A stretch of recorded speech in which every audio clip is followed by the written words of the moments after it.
So you may have noticed over the last couple months or so, we have slowly been unveiling the new Idea Channel set, which has been a long time in the works. And we kind of wanted to make a short video with my friend James, who designed and made it, to sort of just talk through how he did it and what we were thinking about when we were doing it and sort of where the inspiration came from, and to just kind of, I don't know, like unveil and explain, sort of like a coming out party, but for a piece of quinceañera, if you will. Yeah. So first things first, let's talk a little bit about how we know each other. You were, I think, the first or second person I met at college. It was either me or Guy, yeah. Yeah. And I was like, hey, nice Moog shirt. Yeah, I was wearing a shirt that had a Moog keyboard on it. And we've worked together on like a million things. We shared a studio space together, yeah. The best studio space on campus. Now I art direct a lot for television. I work on Orange is the New Black as the art director. Yeah, so a lot of TV work as an art director, and then I do production design for a lot of like indie films and smaller budget things as I sort of work on merging those two things together. Sure. Can you talk a little bit about the difference between those? I know that you get asked this question like 1,000 times. Well, it's confusing because originally art directors, that's all there was. There was no such job as production designer in film. On a fundamental level, production designer is in charge of the whole visual look of the film. They're the designer of, the walls, scenery, set dressing, everything. And the art director works under them as sort of the business end of that. Makes the dream happen. Sure. Budgets things, hires people. Moves all the parts around to make sure. Schedule it. Yeah. So, I mean, knowing that you do this kind of work, when we had talked about like, the Idea Channel set needs a new refresh, we have to think about, we're kind of starting to try to think about the show in a new way. We're trying to do different things on camera. Like, we need a new space to do it in. Like, we were super, super lucky that we got you at a time when you were like between two shows, you were like, yeah, I could do it. It has to be like literally this set of small weeks. Window. Yeah, and we totally nailed it. So first thing I want to do is thank you immensely for, just like all the awesome work that you put into this to like make it happen, and come in here like at nights and weekends to come and make it. Yeah, it was at Christmas. Yeah, that's I think right. I was here Christmas Eve actually for a little bit. For Christmas break. Oh god. When nobody else was here, it was great. Yeah. I made so much dust. It was me and my good friend Carolyn Moratz, giving her a shout out. Okay. I thought this was going to take one day to do, and it ended up being like 3 or 4 days, and she really pulled through and helped out with me building it all. Well, thank you also to Carolyn. Yes. So we're going to pause here for a brief second to point out that James is a very tall man, and that I am on a box, which is why our chairs don't line up. And I would just want to point this out so that the production designer is not implicated in this weird detail that exists in this short video that we're making.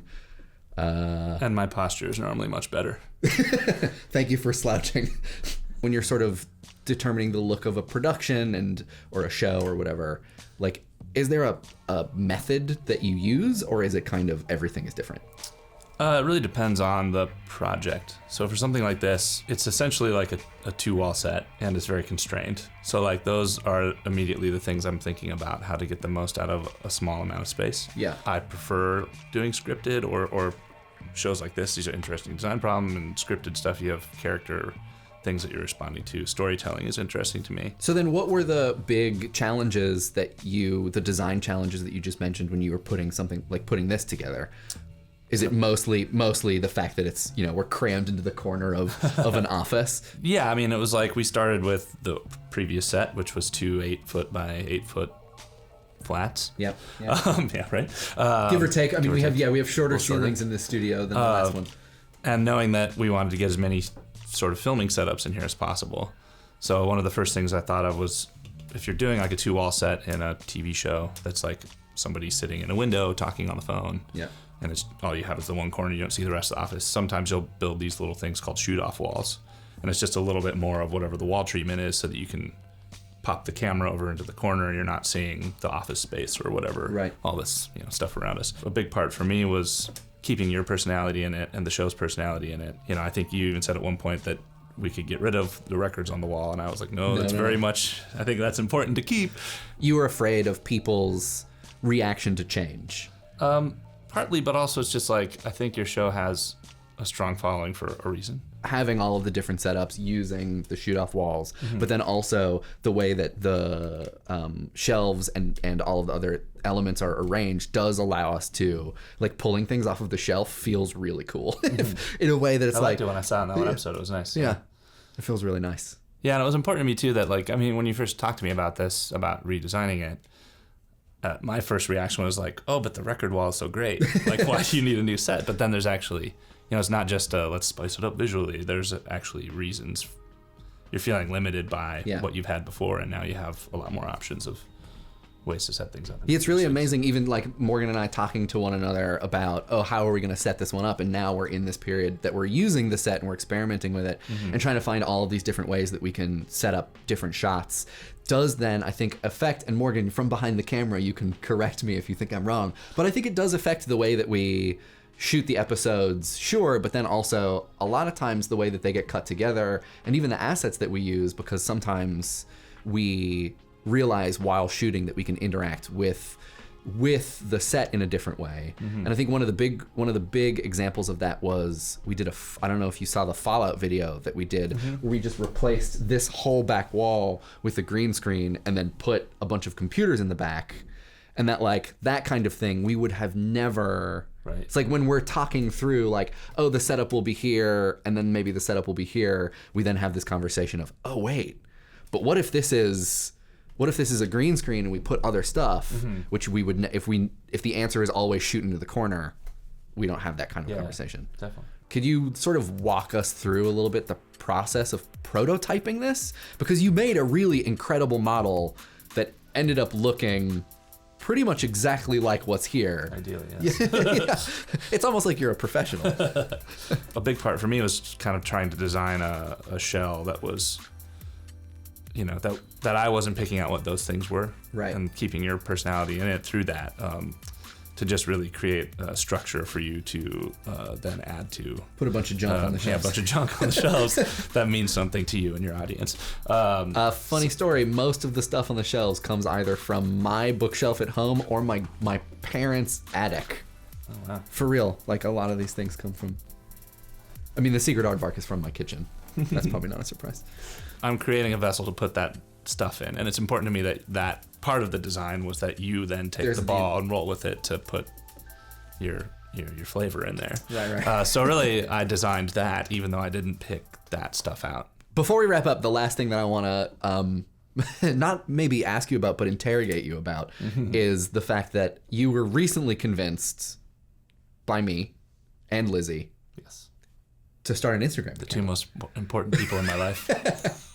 What was the thing that did it? Because you were not taking Instagram seriously at all. I was not. The reason I was reluctant to using it was that, for the most part, on the big sort of like TV shows I work on, those sorts of producers and directors aren't using Instagram to find talent. Right. They have agents, headhunters, and things. Well, like, so I was thinking it wouldn't be useful for that. But what it is useful for is things like this, like doing your show and doing smaller films and getting more design work, less art direction work. And this is really stupid. Like, I never realized Instagram would be a way to find other people's stuff that I like. Yeah. So I'm friends now with all sorts of, not friends, whatever, followers of all sorts of other people's amazing design sites and other directors. And it's really like, there's a lot of inspirational content out there.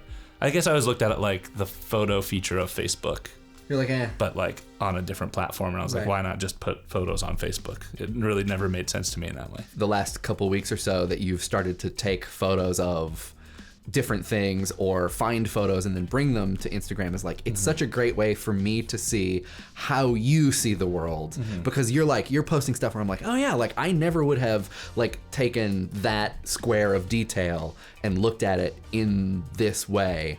And I just like, your eye is so good, and like the composition is so, it really is. It's really great. And I think it's I guess the question that I have is whether or not directors and art directors and these people are using something like Instagram to try to find people to hire. Like, is Instagram, does it not have that kind of cachet in the art department world, where it's like you have people who work in the art department who have great eyes and great perspective on the world and are generally probably in cool locations looking at awesome things, but like are they just not capturing them this way? I'm discovering now that I'm doing this. There are also other people in the departments who do this, but it tends to be, like I said, it tends to be more of the people who are really using it to show like, locate crazy locations that you go to a lot are it tends to be the more like independent filmmaker types. Like, it's not like production designers on like major Hollywood films necessarily. Right. I'm sure there are some, but and a lot of that probably has to do with the fact that so much of that production is very quiet and very sort of private. Yeah, that's a big one too. It's like, what can you show behind the scenes on like a big show? It's one of the things when I go back to Orange, I have to talk to them about. Now that I'm using Instagram in this way, what can I show? What can I not show? Really, yeah, and then I'll have some hopefully like behind the scenes set stills of things that aren't going to spoil any plot. But we'll see. Well, James, thank you for coming. Thanks for having me. It was good to see you. Good to see you too. Not that I don't see you all the time. Right.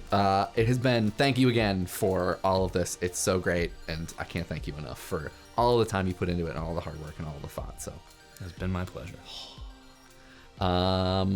We'll put links to all of James's stuff in the description. You should say hi to him on the internet. Be nice. Check out my Instagram.